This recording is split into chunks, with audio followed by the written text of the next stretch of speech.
Hi, this is Sheila with Conscious Conversation Central, and today is Wednesday, July the 11th, 2018. And I'd like to give a little shout out to my mother. Today is her birthday. Happy birthday, Mom.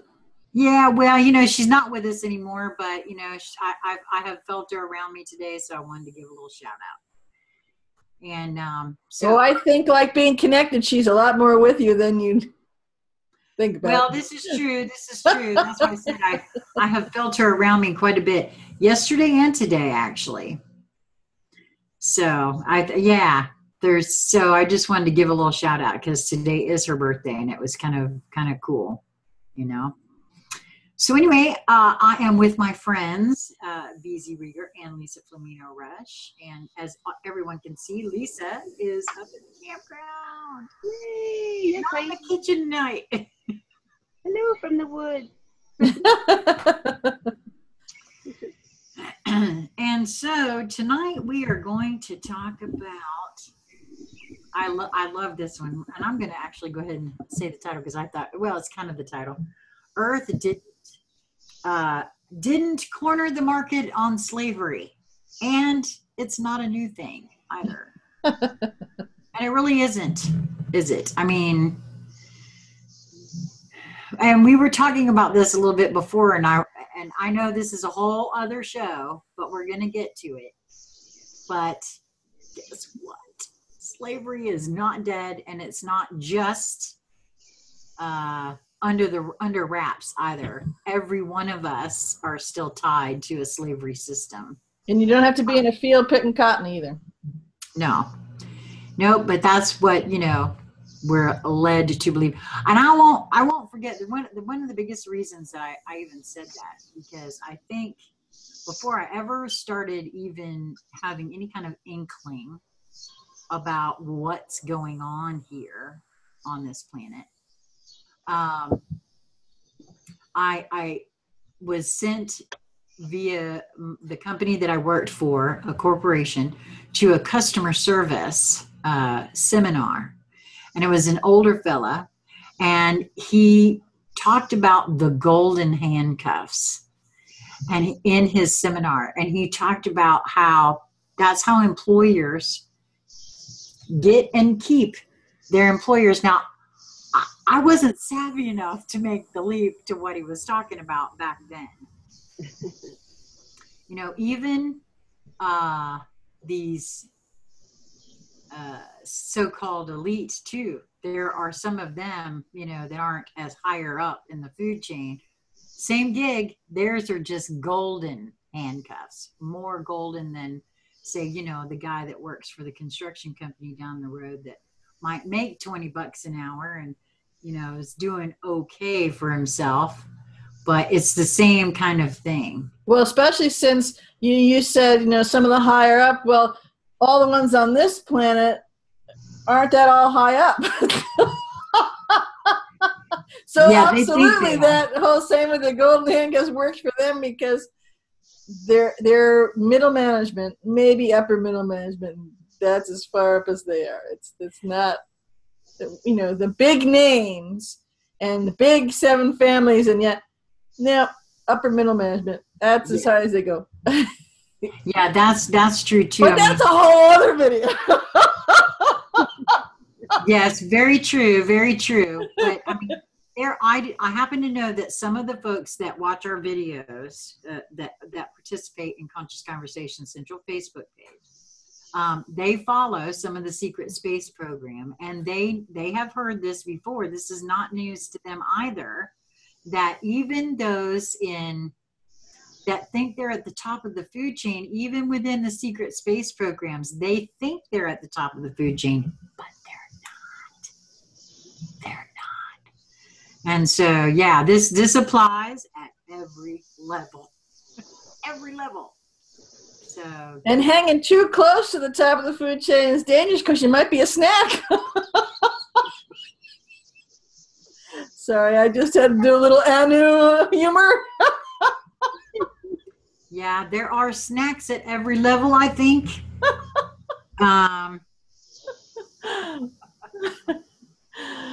Sorry. I was just talking about straight lunch snack, not any other kind of. No, I got what you meant.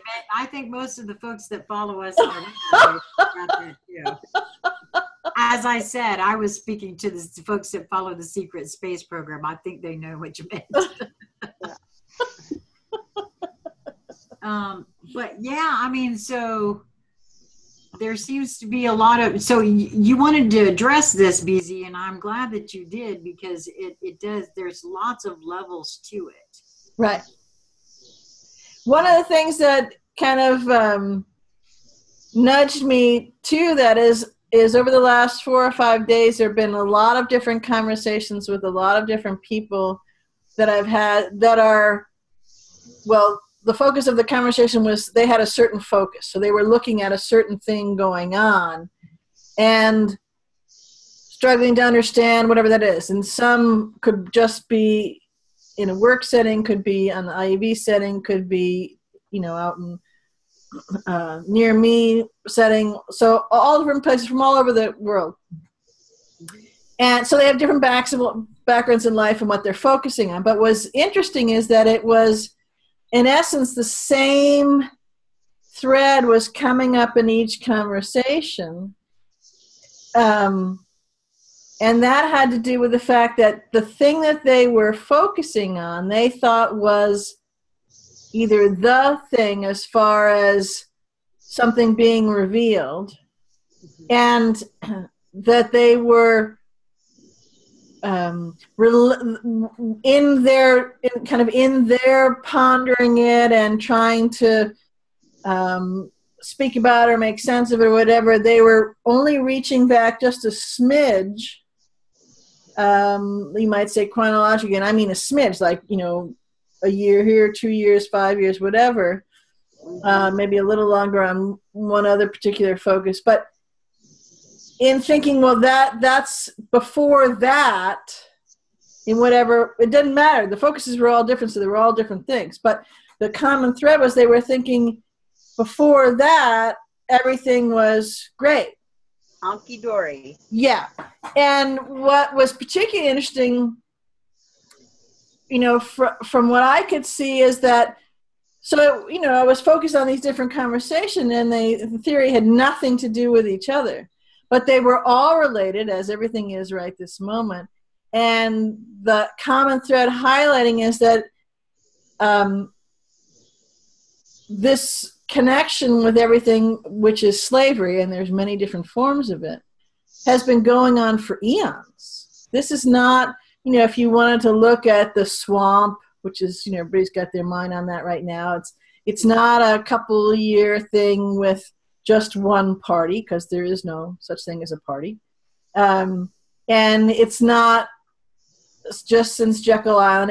It's all related, and it's all much bigger than, a lot of interesting facts and good things have been coming out and good work have been done by a lot of people. But unless that whole layout is talking about eons worth and not just on the planet, then it's just a very small piece of the overall whole ball of wax that fits together. Yes. Well, and that's true. And that's kind of where at least some of us that have been looking into these things for years are aware of. However, there's stuff that I know that we don't know, that just these things that we think we know. I know you've said this before too, BZ, that this is just the tip, a little scratch off of the iceberg. And and you're right, we tend to look only in the most recent of past. And even those of us that have been looking at this for a really long time are really only seeing right now, because we haven't, a lot of us anyway, and I include myself in on this, haven't accessed the abilities as of yet to see past what is out there, so to speak, right now. I think that time is coming. little quicker than some may like. Well, it's already here, and people just need to lock in that choice. That's just on that subject. You know, one thing you said just now, Sheila, that I think might be helpful for people to hold kind of a technique they can use to understand some of what you just said, that this has been going on for a while, and it involves a lot. And even if you've done a lot of research in one area and you see all these different things, you know, it's as simple as you don't even have to turn a whole sheet of paper over. You just flip the corner over and go, whoa, look at that.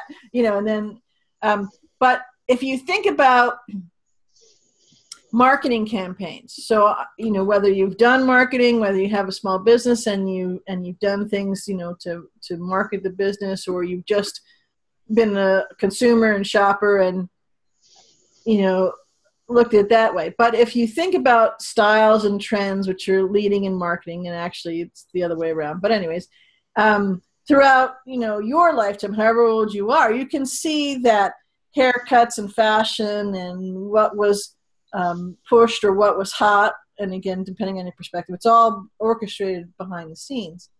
But and social norms and all that kind of stuff. So what I'm getting at is that there's kind of been a role and a change with how things were presented. And so, yes, I'm using the euphemism of marketing and shopping and consumerism as a way to kind of set the stage. What I'm really talking about is the whole system of slavery.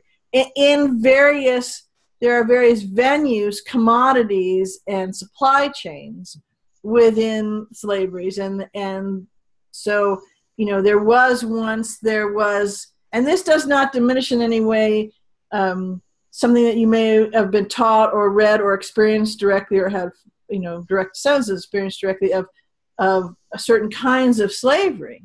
I'm not saying that at all. I'm just saying that to say that there was, you know, let's say slaves with cotton picking and slavery and all that kind of stuff, and that's gone, is not actually the marketing has changed. That's why I gave you kind of the marketing thing as a way to visualize it. The marketing has changed in order to redefine and sculpt and morph the perceptual filters of being, so that they're not noticing it so much anymore, or that they're, you know, razzled and dazzled by the shiny new thing, which puts them over and kind of makes them enthrall, so that they're locked away from that.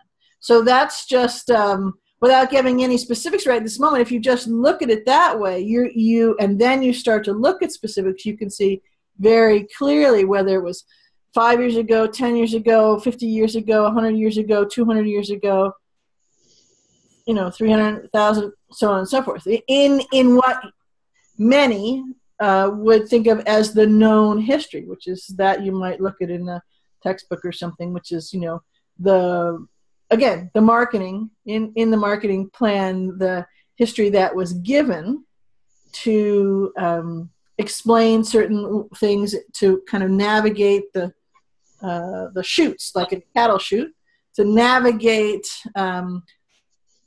all of us, which are all the product for various venues of slavery, to navigate us where they wanted us to go. So, and that's, you know, from the linear perspective of what's going on. Right, and that's one of the hardest things I think that folks have a time in this day and age wrapping their minds around. Now, those that are following, you know, right now our videos, pretty much already have that. You know, they understand that they're considered slave, that we are all considered slaves. You know, it's not everyone has that view. I think even, you know, when I went to that customer service seminar, I didn't have the view I was a slave. I would have said, no, I'm not. I'm not a slave. I'm free to come and go as I please. I'm free to choose whatever job I want. I'm free to live where I want. I'm free to buy what I want. I'm free to... I didn't catch it until much later on in life that, yeah, okay, that's the marketing campaign. That's good marketing. That's fanning up marketing. Yes, that is the marketing campaign. And when I thought back to, now that I am aware of all of that, and I thought back to this older gentleman, this very cherubic-like figure, I can see him in my mind right now. This was back in the 80s, y'all. And he was this little gray-haired fella, you know, he had a little cherub-like nose and like appley cheeks. And I think back to what he was trying to say, and I think in his own way, he knew what was going on. Because, you know, you use terms like, yeah, well, you know, golden handcuffs, you know, it's like, that's a real thing. I mean, you know, even then back in the 80s, here's this guy telling you, you know, this is what it's like, you know, and there's no escaping it. And that's basically what he was saying. I get that now, but I didn't then. So, but now. Well, one thing you touched on a moment ago, or was in the flow of what you were touching on, is that you said, well, a lot of people have been hanging out with us and watching these, you know, understand that they're all slaves. Okay. I'm hoping that's the case, but even if it's not, but what I've noticed a lot, and I'm not sure it's just if it's not lack of vigilance or it's protection measures over programming, you know, that shielding we've talked about a lot, or it's just kind of a default habit that they. What I'm getting at is that people have a default set point regarding slavery. Is that what you're about to say? Because you're right. I've noticed that. Well, yeah, that was what I was going to say next. But right this moment is that they look at one thing and they get focused in on that. And they don't realize that they can turn and look at some other things seemingly unrelated. And they can do the same. So if they got the same focus, then it's actually the same. The thing, what the focus is, that's just the metaphor. So that's what I'm saying. It's industry, and every industry you can think of. What? Every structure, every system, every aspect, and it's involved in all those things. So you can be a multi. I want to say multilingual, that sounds rare, but a multifaceted slave. You know, and the other thing is that, so kind of the habit of it's almost like a habit of blinders. So when you're looking at something, trying to parse through. So I'll give an example. I'll use the example of the purported case in Tennessee. So the justice system. And so a lot of times people will look at things, they're trying to kind of parse something out and look at it and what they rely on. So so many of them, their basis their base for working off of where things went terribly wrong. Like all of a sudden, you know, some bad dudes got in there and mucked up the justice system, and we're seeing it now with this purported case. And so we can go back to this point in time where they mucked it up, being, you know, maybe 2 years, 5 years, 10 years, 15 years down the road. And so it's kind of like, and this is why it relates to the other focuses, because they're trying to reach back to a place that's a purported solid foundation in which to then kind of use that as some place they can stand firmly to navigate, in this example, the purported case in Tennessee. The bogginess of that ground, or the problem with using that as a platform from which to begin to navigate from is it doesn't exist. It never did exist. So we'll set that aside for a minute. So then, but that's the case in, as I said a moment ago, in every structure, every platform, everything, because it's all orchestrated to seamlessly fit together, because it's all about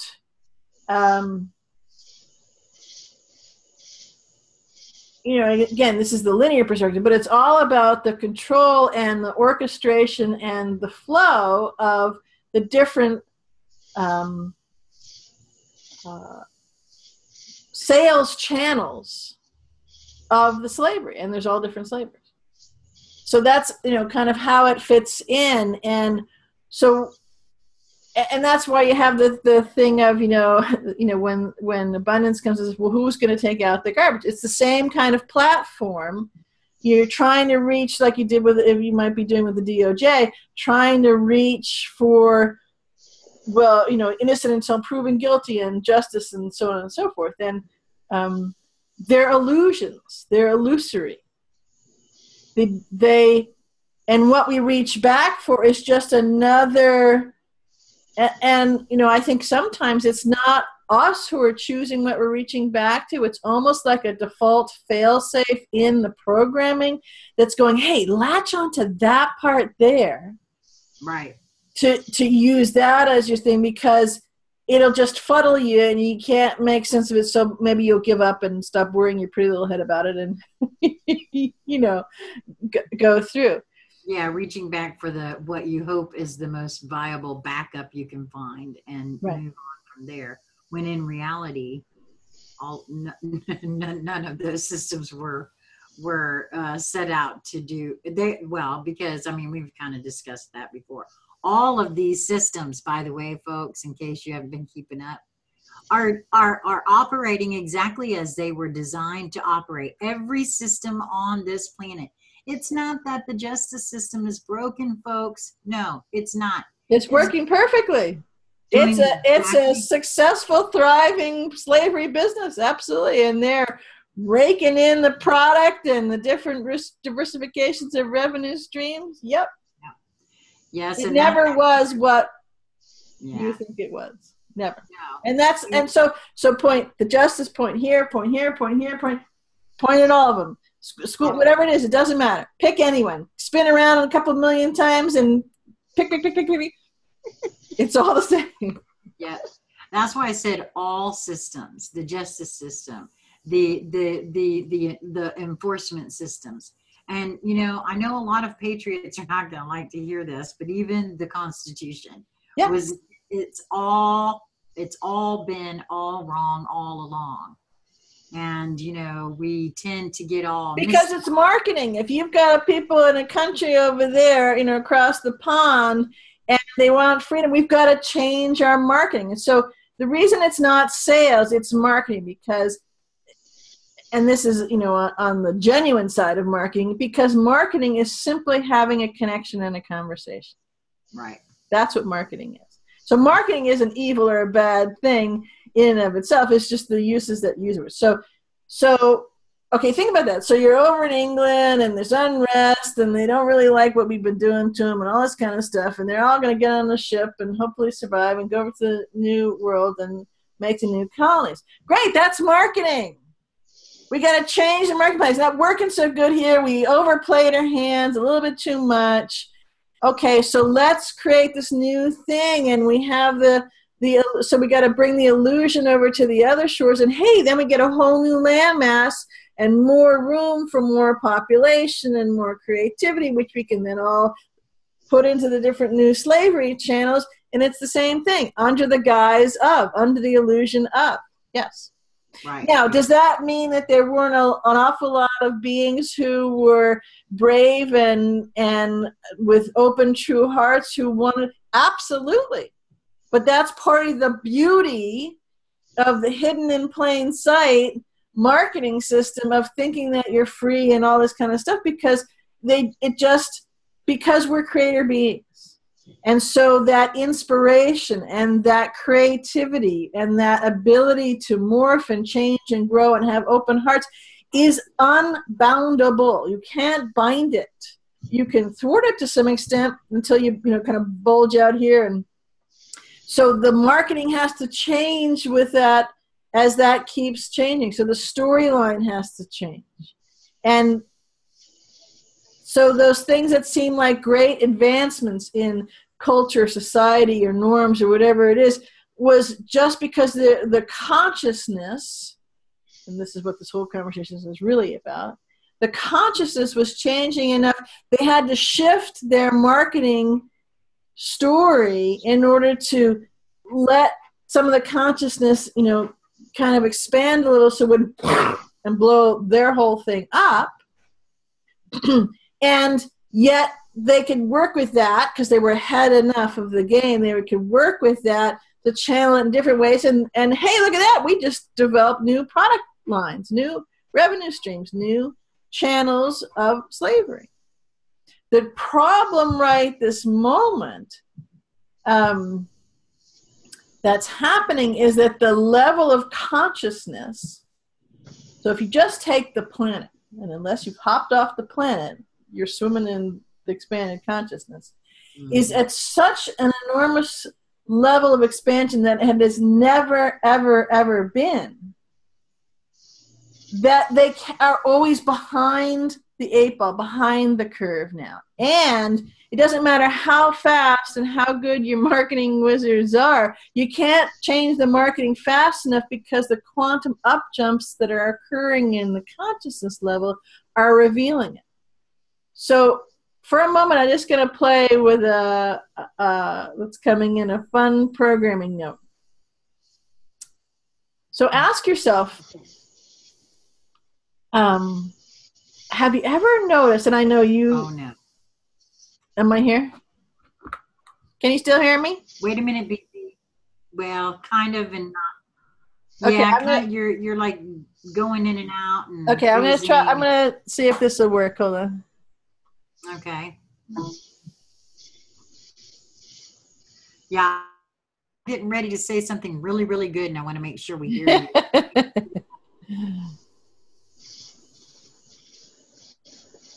Okay. So I think it switched over.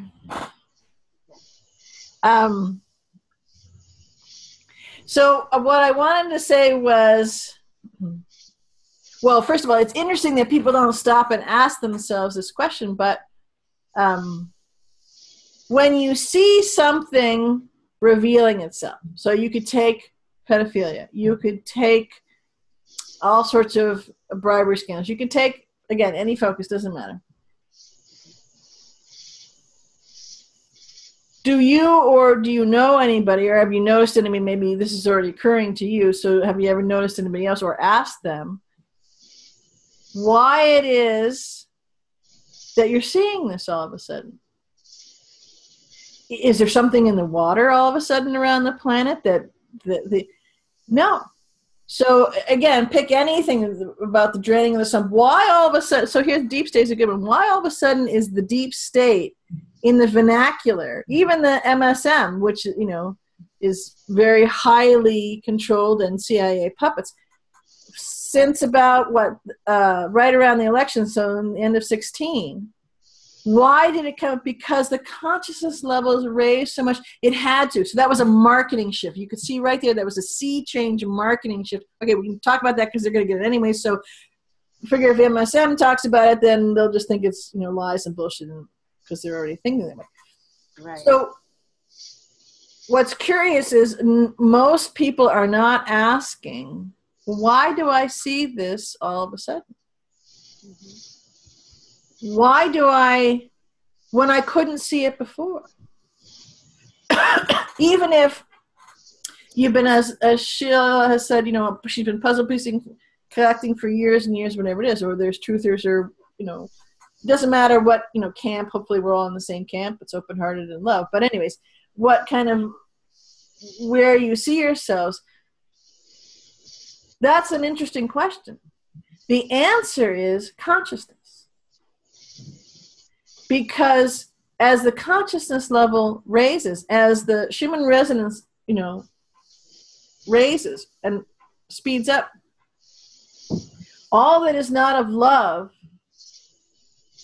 must reveal itself so that it can be integrated and released. So that's why all this is happening. And yes, there's a tremendous, millions, probably billions of people who are doing their part actively in various different ways to make all this come down, unfold, play out, come to conclusion, however you want to hold it. But consciousness, and of course the other thing is that all of us, all of us on this planet, within this planet, outside of this planet, and all the multiverses are the orchestration, the power generator, we'll say, of the rays in that consciousness, because that expansion begets more and more and more expansion. So we've already, if you want to do it from a linear term, we've already won. It's already done. Those sayings are, in fact, actual point of fact. But because in the lower, denser realities and dimensions, it takes a little longer to actually get down to this sphere to see it. Although it's pretty obvious right now that it's happening everywhere. So that's why it's unfolding. That's why we can see it now.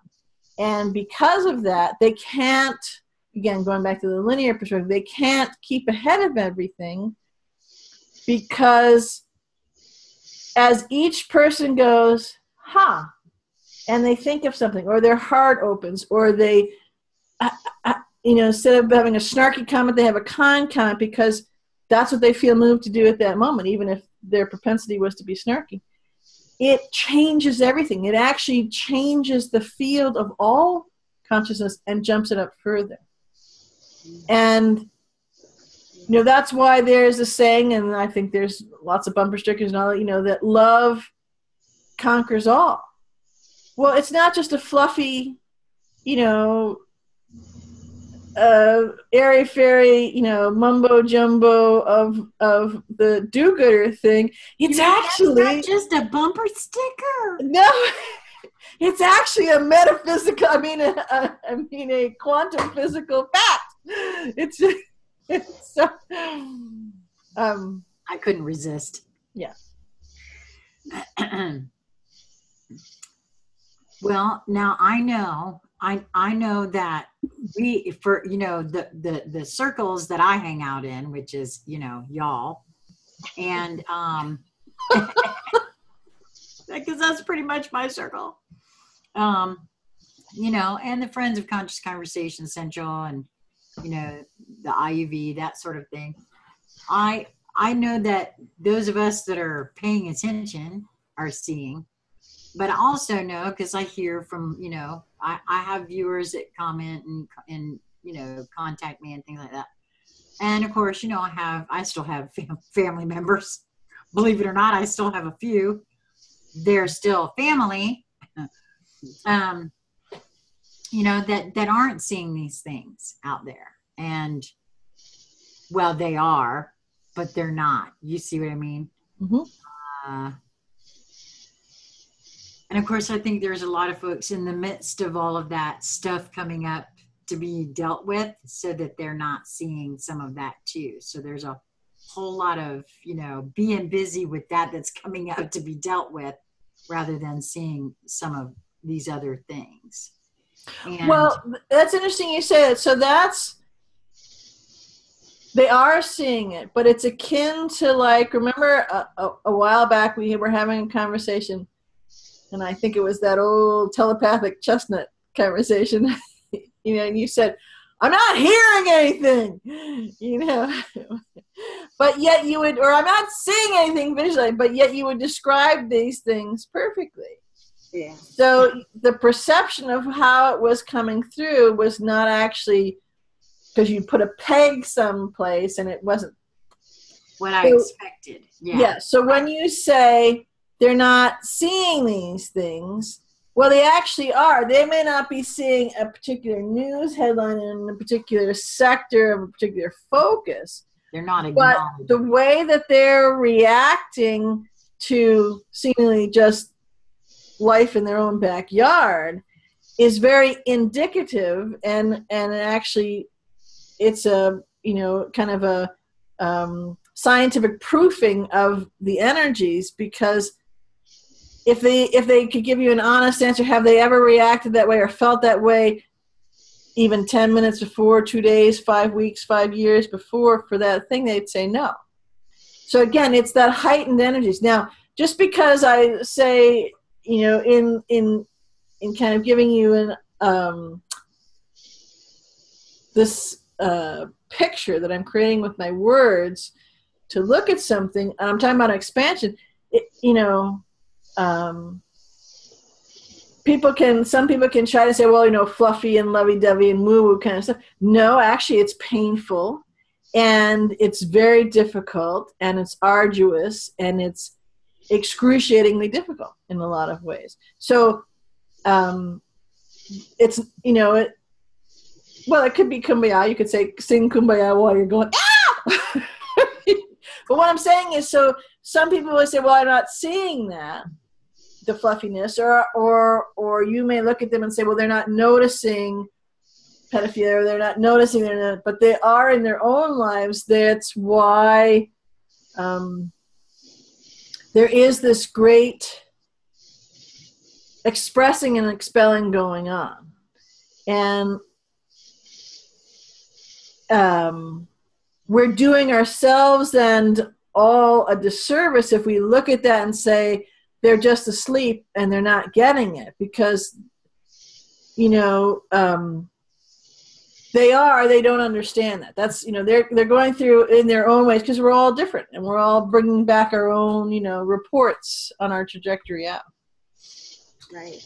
No, I see what you're saying there, and I think that's a true statement. I guess I'm thinking of, you know, if you've got a tube of toothpaste squirting out all over everything, you're not going to necessarily be looking at much of anything else. You're looking at toothpaste everywhere. So yeah, but that gives you the eyes to see. Yes, it can be, because it's coming out. So that's clearing, you know, the inner windshields can now clearly see things more. Now, there may be a choice within that to not want to raise their consciousness. And that's a beautiful choice, because it's each individual being's choice to choose, right, you know, in various, you know, in a various different spectrum or scale or breadth of that kind of thing. You know. Well, to go back to the fact that Earth didn't corner the market on slavery. I mean, it is our proclivity at this point in time to really, and for the most part, almost everyone who's alive right now, and I noticed it even in your own speak there, we always refer to the cotton picking. You know, that is the epitome, if you will, of slavery at the moment. That marketing, there's a thing about that marketing in regards to that specific point in time of slavery. It's not the only time there's been slavery, because it's still ongoing. But because it's the most recent in history, and it also serves a dual purpose in this moment of now, in the fomenting of divide and conquer, that it's always kept at the forefront. Yeah. But it is by no means the only slavery that we are talking about here, again, because it is still ongoing. But it is a favored thing. And the moment, and the reason I think I feel like this is important to bring up, in certain circles, whenever the words slavery are brought up, it's always associated with that point in history. It refers to the enslavement of the Black culture here in the United States. And while I won't belabor the fact that that was horrific, all slavery is horrific. I mean, I don't much care for the idea of being a slave, as I know I am. And this is what I'm talking about with the marketing campaign.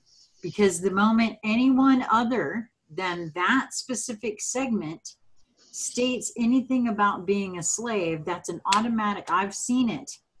The shielding on programming starts going off. That was a very effective marketing campaign that was run, and is still, by the way, being run in the spirit of divide and conquer, let us say, to try to keep all the slaves fighting amongst themselves and not turning on the slave masters. That's part of it. Oh, and who does that sound like? A gentleman and his two sons that are, like at the top of the food chain, but that's a whole nother video.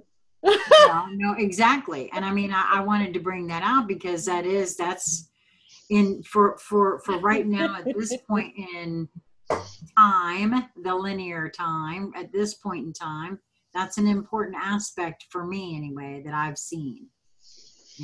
Oh, you don't know from slavery. And I think to myself, like you, well, I don't know. I think we all do. But, see, again, that's giving from somebody who doesn't think they're a slave. So, right. That, and that's an issue that, I don't know. I guess folks have to look within themselves to figure out that, oh, yeah, wait a minute. It's just a different, same girl, different party dress, actually. Right. The slavery looks a little more upscale, but it's still the same. But that's good marketing. It's brilliant. It's really brilliant. Handcuffs, baby. It's brilliant in every way, shape, or form. And you can look at any one of the number of different kinds of slavery and trafficking and subjugation, which are all words that mean the same thing, and there's part of that, it's part of the marketing too, is that when you think of these kinds of slaveries and trafficking, it's the subjugators are somehow slimy and seamy and dirty and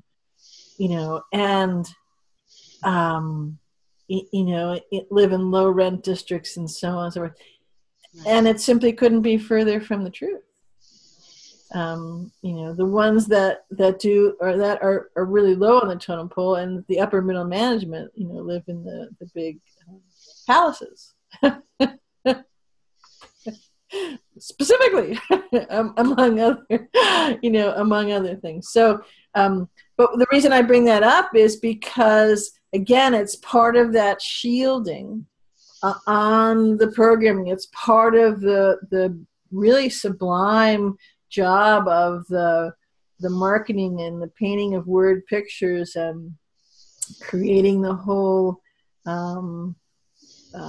different eddies in the realities that we think are real, to steer you. So anytime you get someplace, that comes up as a block, and you go, "Oh no, that couldn't be," sort of thing. And for me, one of the things that's really important about playing with this topic, and I mean, us playing with, but each individual playing, if they choose, within their own heart and their own sphere and their own surroundings and their own connections to beings, structures, systems, whether it's directly physical to them or through reading or internet watching, whatever it is. First of all, is to see that it's there, that it isn't actually, in fact, the case. And then to feel beyond that. So feel into yourself, feel into the expansion that is occurring in the consciousness, and feel beyond that. Even if you don't know what that is or feels like, but have the intention to feel beyond that, because that's what moves us through. That's what cushions and smooths and softens what could be a really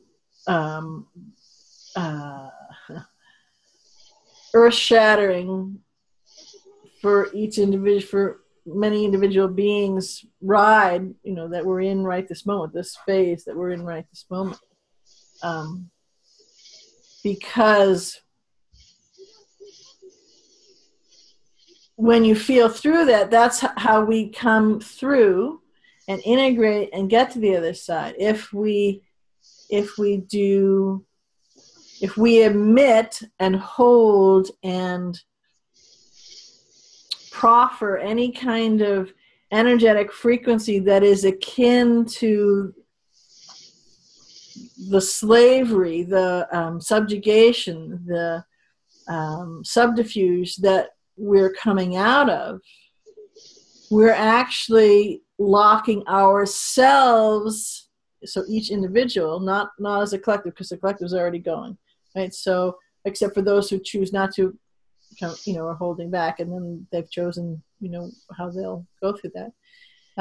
But it's locking us, each individual, so the us that chooses to focus in our energetic frequency on that, locking us in for our own perception, our own experiencing of more of the same thing until we let it go. So like removing the slavery system out of the individual. That's right. What has to happen. Yeah, I feel like I've been working on that.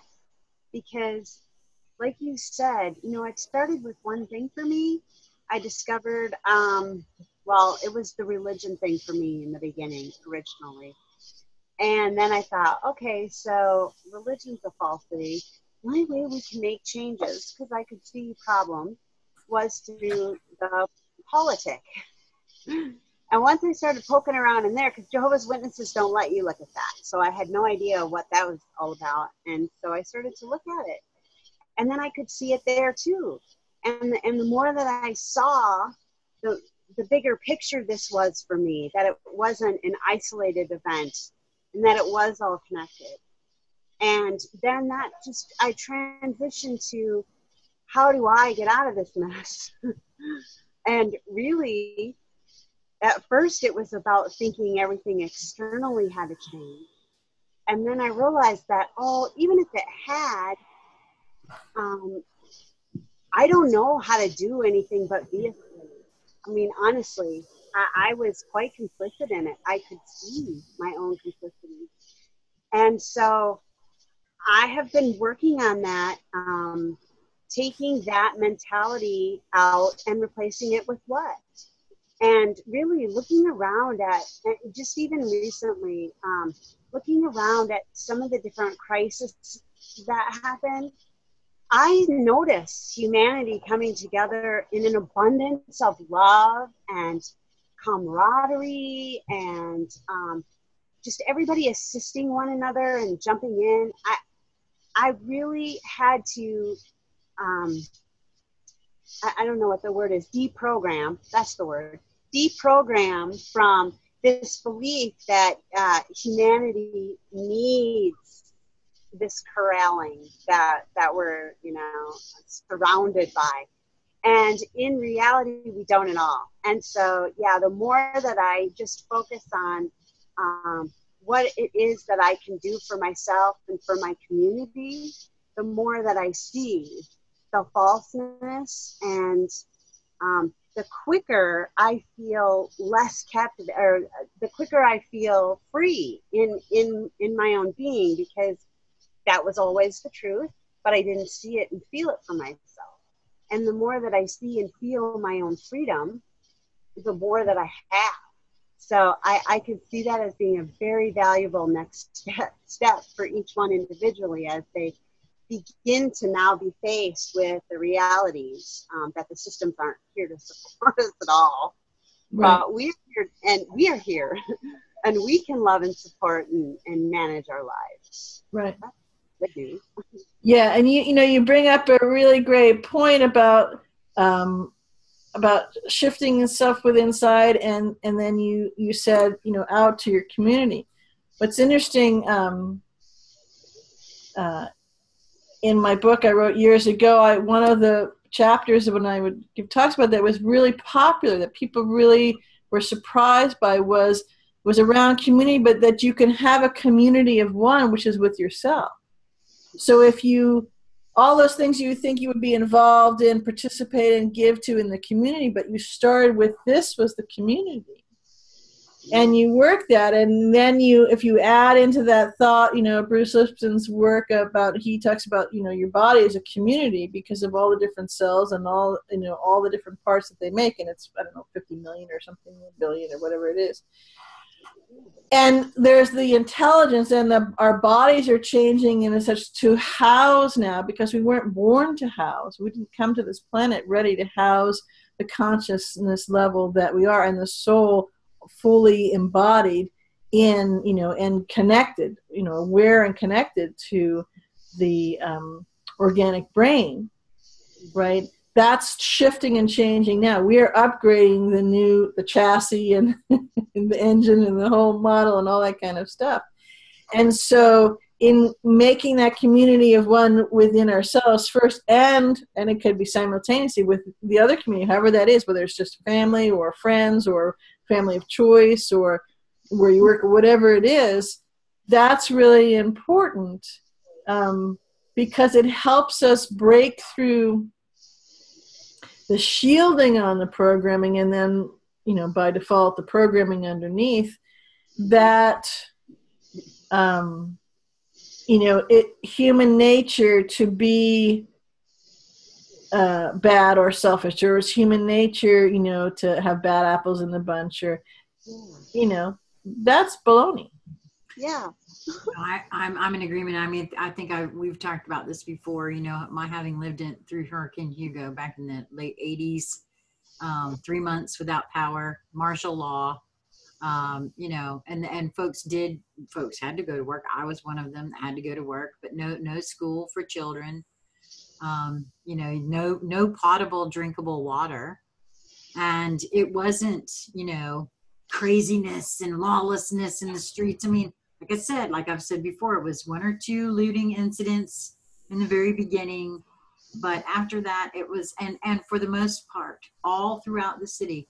And Charleston's a very large area. And this is, it affected a huge swath of that area, not just Charleston proper, Mount Pleasant, McClellanville. There was a whole swath there that was affected for months and months and months. And it was neighbor helping neighbor in every instance. And I've seen that over and over and over again in disasters, in all kinds of things. So, it's not just that either. I've also seen in the last few years videos that have made the rounds on Facebook, and we've all seen them. There was one in particular that touched my heart, where a man took his coat off in the subway and gave it to another man, and his shirt too. So this is not just in the midst of, a disaster at all times either. But that was the first thing that set that off for me back in the 80s, of seeing that, witnessing that, living through that, and then seeing it time and time again in every case, in every disaster in the United States that I've ever been aware of, and those that have happened overseas.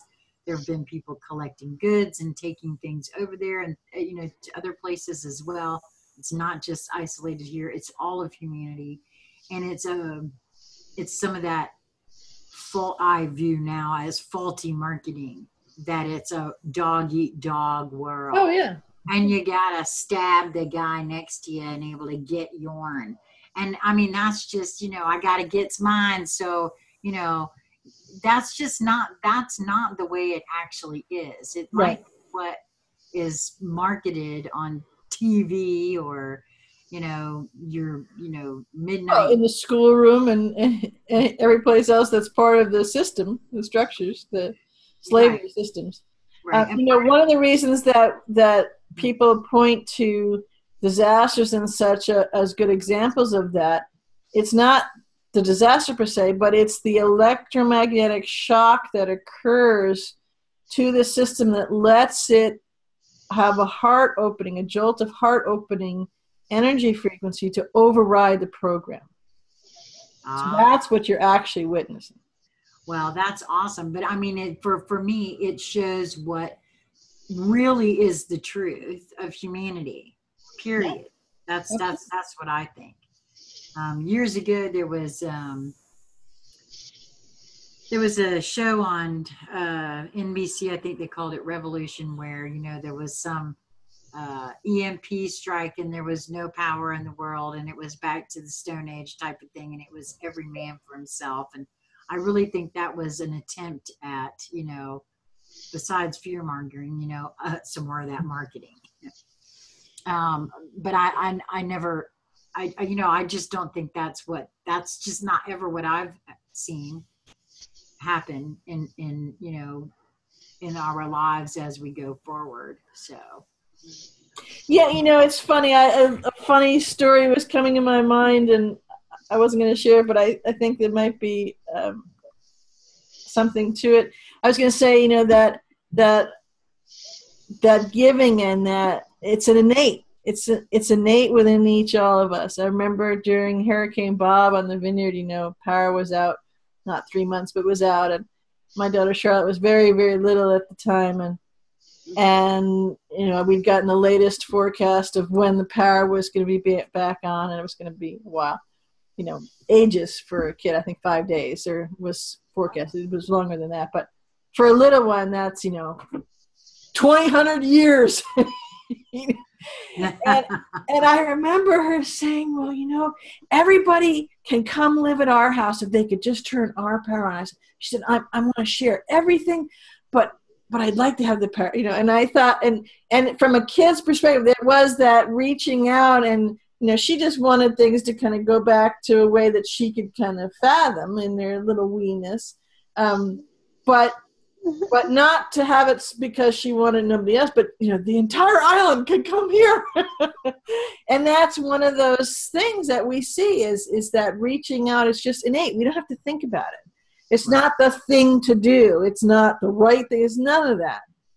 You can label it as such, but it's innate in what's going on. And so when you see when you see part that interrupted in the crumbling, or the what looks like a perceived chaos that's going on right now, it's, my sense is part of the reason for that is it's the short circuiting of the protection program, you know, the fail-safe program. It's short circuiting, and it's kind of disrupting the flow of that innate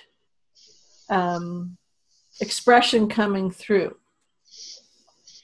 And what then ends up happening is, in that perceived chaos, and because the energies are rising, and unless the person has jumped off the planet, you know, they're expressing all that stuff. It just happens to be manifesting as vitriol, whatever it is, because it's in them and it's got to come out. You know, so that's another way to even if people don't realize, cognize, actually understand and hold in their linear brain the slavery and all that's coming out. Every time you see anyone who is expressing things in that way on a soul level, they're releasing that from their actual physical body. You know, it's can be messy if you happen to be standing near them, and you get the splatter back from in more ways than one. But that's also helpful for people to understand what's going on. Yeah. Yeah, and there's going to be more of that. So, cheers. Yeah. Well, and there's a lot of you know, on purpose stirring up of things from the lower middle management down to the lackey middle management, lackey management of the Illuminati, because the handwriting's on the wall. Pink slips already handed out. And so because that is the service to self groove that they're in, to spill as much stuff, knock over as many tables, in the hope, well, first of all, because it's fun, and second of all, in the hope that it may just be enough to somehow, make all the slaves behave again and settle down and remember, where their bread and butter is, and because in essence, all these people are shouting, do you know who I am? Kind of a thing. And they're hoping that maybe, this will give them, oh yeah, I forgot. Sorry. I remember now. Yes. Yeah, I don't think that's going to happen. That ship has sailed, and I think a lot of folks know that. Yeah. They're hoping, but I don't think that's going to work. No. So. Wow. Well, so what does anyone want to say anything else about this particular subject? Because I don't even know for myself what else we could say. I mean, well, going into being more specific with the different venues trade lines of slavery is a very big conversation, and probably not good. I'd say that most important from my feeling is to notice, to actually feel in and notice how you walk through the world, how you, what guides and governs your thought processes, your thinking, your decisions, your, you're kind of playing with a certain idea. And when there's a block, a negative, a this, a can't, sort of a underlying current in there, that's going to lead you into billboards on certain venues of slavery. Well, I actually think that I have a question that just kind of popped in just now, because you were talking earlier about, having the expelling and the expressing of this and other things as you, and I want to make sure, because I'm not quite sure I really grokked the whole thing. Were you saying, or did I misunderstand, that we want to make sure to express and expel all of the vestiges or the ideas or the feelings of slavery within ourselves, as a frequency, so to speak? This is my take on what you said. So as not to have that within our fields. Is that what, did I understand that correctly? Mm-hmm. That's a bit of a tall order there, especially for those of us, not myself, but I do know folks, and there may even be folks listening here that are like, well, I'm not a slave. Although I think most folks do get that. I mean, I have actually had this conversation with folks that I've seen. There are a few folks that I know that post on Facebook every Friday, thank God it's Friday. Oh, yay, I'm ready for the weekend. And on Sunday night, it's, oh, my God, tomorrow's Monday. Oh, my God, I hate to go back. I'm like, well, if you don't think that's a form of slavery. So in that expressing and that expelling, like we've talked before, when I think about creating the new, I jump right to the fantastical. So I'm down with that. But so if you have someone, let's say me, expressing and expelling, trying to get all of that stuff out of me so that I don't have that frequency in my field. But I've been a slave for 56 years. So there's programming and conditioning. I get that. No, I realize that. Yes, that was a perfect. No, that's a perfect. You were about to say, I've been a slave for 50 some odd years, so it's going to take a while. That's shielding. No, that's not what I was going to say. Okay.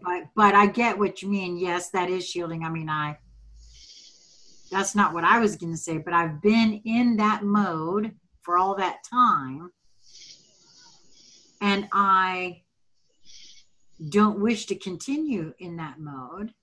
So I got all of that going for me. And I got some real ideas on how I can get myself out of it. You know, again, fantastical ideas. And I'm just holding those for now, as that's at this juncture what I feel like I can do. I'm sure there's probably more I could do, but that the act of holding those, you know, you described the fantastical ideas to get yourself out of it. The act of holding them, right, means you're in connection with them, means that you actually are in the, you know, if you were like in a swimming pool with them and you're swimming around together, so you're, you know, you're cogitating, cohabitating, mingling, playing, right? That in itself is huge because it's changing your frequency, you know, to hang out in that neighborhood. Okay. I wanted to put it in that term because I'm not the only one, I'm certain, that's playing with those sorts of things. And part of what I heard you say, I don't know, I guess I heard a few people like, huh, wait a minute, what? I got to be careful I'm not locking that in. Wait a minute, how do I do that? And so the answer for that is just what BZ said. That's what I thought, but I wanted to get it out there like that. I'm holding things differently. Yes, I'm in this world right now, but I'm not of it. That's correct. And that's why I said a minute before you asked that was to notice that when you're noticing that, it's an open-hearted, noticing is an open-hearted activity, pastime. Because you can't notice things if your heart's not open. You know, and when you're noticing, you don't have to figure it all out. You don't have to solve it. You don't have to, quote unquote, get yourself out of it right that moment. But noticing, you are now stepping onto the field of the different possibilities, and a perspective, perception shifting, expanding thing occurs.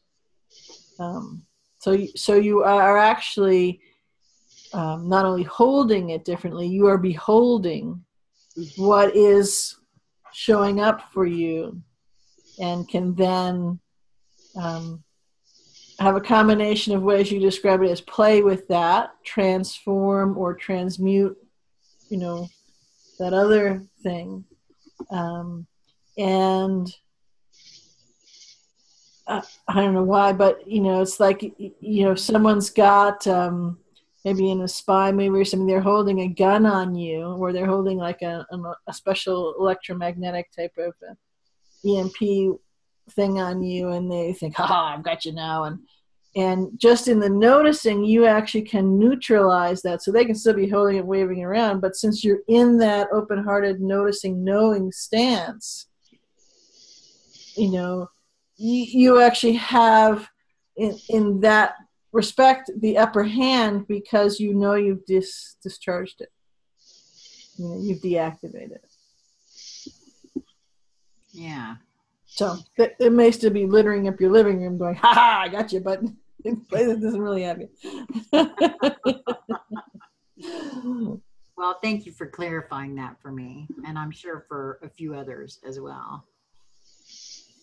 All right, awesome. So was there anything else either one of you wanted to add to this?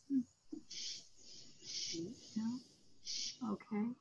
Well, we will have, you know, everybody's stuff in all the usual places, as I like to say sometimes. And there will, of course, be a way to join the Friends of Conscious Conversation Central Facebook page, and my email there as well. So till next time. Bye-bye.